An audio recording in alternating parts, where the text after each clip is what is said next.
Hey guys, it's Wahima, but just call me Wah. Melanated! Welcome to another episode of Morning Tea, where we sit in our sleepwear and discuss current events. Today's tea is Earl Grey Creme by Tivana Tea. Also, this mug Chris bought me for Christmas. So if you guys are wondering, I'm not at home, obviously. I'm at Chris's house, and I had to film a morning tea for you. A lot has happened this week, right? I'm actually also not in my jammy jams. You know what I'm saying? So let's jump right into what happened. Boop! The biggest thing that happened is obviously the Muslim ban. On Friday, the US president signed into office executive order, that's what it's called, suspended administrations for 120 days and blocked citizens from Iran, Iraq, Libya, Somalia, Sudan, Syria, and Yemen. So that the refugees from Syria indefinitely can't come in, at least for I think 120 days. This is for 120 days, and then for 90 days, citizens of Iraq, Iran, Libya, Somalia, Sudan, Syria, and Yemen cannot come through at all. So this has caused a lot of upset, obviously, at airports where people are like, all of a sudden it came down and there are people in the airport either in their native country or here or on their way here, and now where are they supposed to go? What are they supposed to do? What can they do?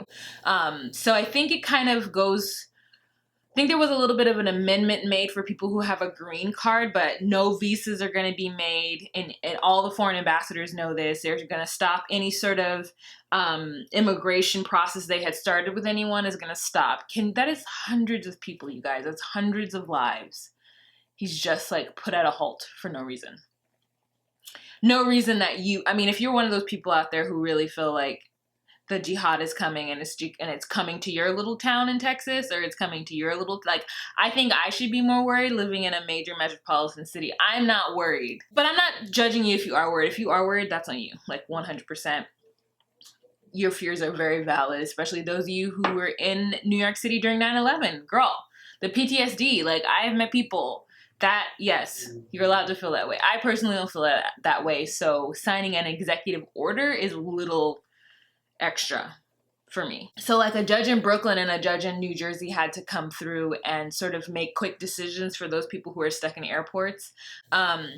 It's not clear because they don't want to say what Trump has done to be unconstitutional, but you got to figure out what to do with the people at the airports. They're not going to put them back on planes and send them home, but they are going to have to figure something out. Maybe they can't leave the airport grounds.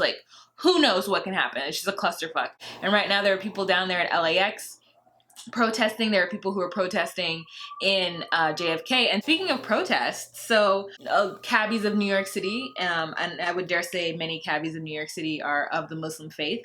They, for an hour, between I think it was 6 and 7 p.m., weren't going to pick up any fares from JFK. Somebody from Uber got on the little Twitter, you know what I'm saying, and made a little comment about how, hey, surge charges are going to go down during that hour. Everyone immediately got upset with Uber and deleted their Uber accounts because they thought Uber was breaking the picket line, even though the picket line was only up for 1 hour, one day, this entire week. Freaked out and went and deleted their Uber and said they weren't going to support Uber anymore because Uber crossed the picket line. And the CEO of Uber later tweeted, people have said that, during a crisis, that's when they put on their surge pricing and they make it difficult for people to get to and fro in a crisis. So Uber is now very cognizant of doing that. We're still open for business and we're not going to charge you extra because we understand there's something happening. I don't think what Uber did is bad. I do think what they did is good, and they probably shouldn't have tweeted it. You know what I'm saying? The intentions was really to save people money who, really couldn't be a part of this strike that happened for an hour, needed to get where they need to get. And Uber wasn't going to charge them extra, taking advantage of the situation. I appreciate Uber on that. So I did not only did I not know about this, I definitely didn't delete my Uber, but I feel bad for them. And I think that person who tweeted that is fired. So thanks, America. Someone has lost a job, and it's your fault. I know I'm it's a lot asking people to talk about what they feel about this, but I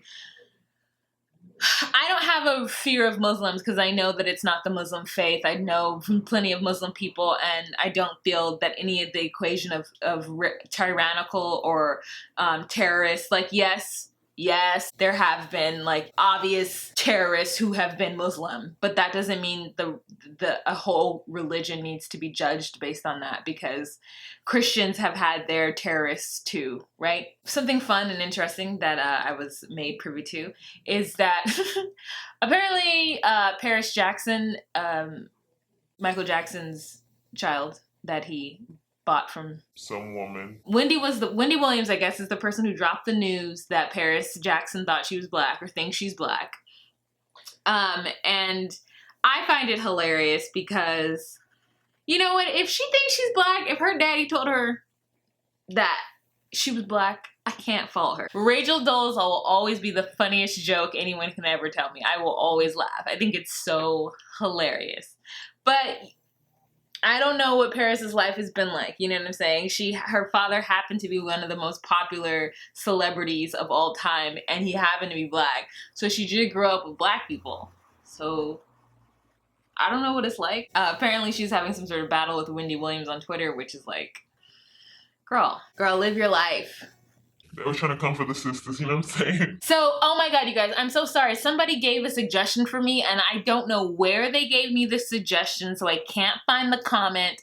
And I was going to talk about something that they wanted me to talk about, and I'm so sorry. I don't know when, I don't know how, but I know some things starting right now. I know other things happened this week, you guys, but those are the only two things I have, and I'm so sorry. I'm the worst. Like, I should have been writing each event down, but I didn't know that I would forget them due to this, like, stupid ass Muslim ban. So all right guys, thank you so much for watching. Please leave all your comments down below. Let's have a discussion. All right, bye.